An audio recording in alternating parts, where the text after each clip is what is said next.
Kris with Princeton, and I'm going to show you how to use the tilt compensation and checking it on the Carlson Viking GPS receiver with ServPC software. So first what we need to do is we'll go to Equip and then GPS Utilities, and then we'll come up here to Sensor Utilities.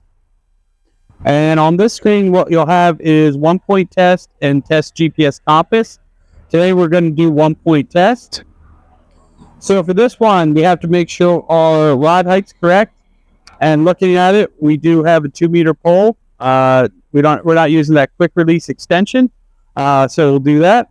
And what we have to do first is wake up the IMU. So what I have to do is kind of move it around a little bit, wake it up, and what we're waiting for is for the sensors to say good.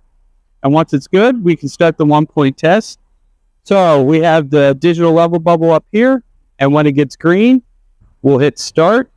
And what it's going to do is take 3 measurements, and then it's going to compare those 3 measurements to when we tilt. So let's get started. So I took the 3 good measurements, plumb, and then what I can do is lean it each direction, and it will say how far it is. So if you're comparing this to a BRX7, they had a calibration routine. The Viking does not. So one benefit of the Viking here, you can just turn it on and off as needed, and the more you're moving it, the better it works.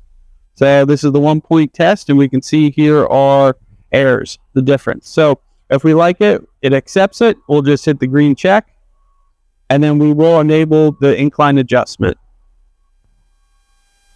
And then we'll just go back, we'll go to survey, store points, and there we have the IMU enabled.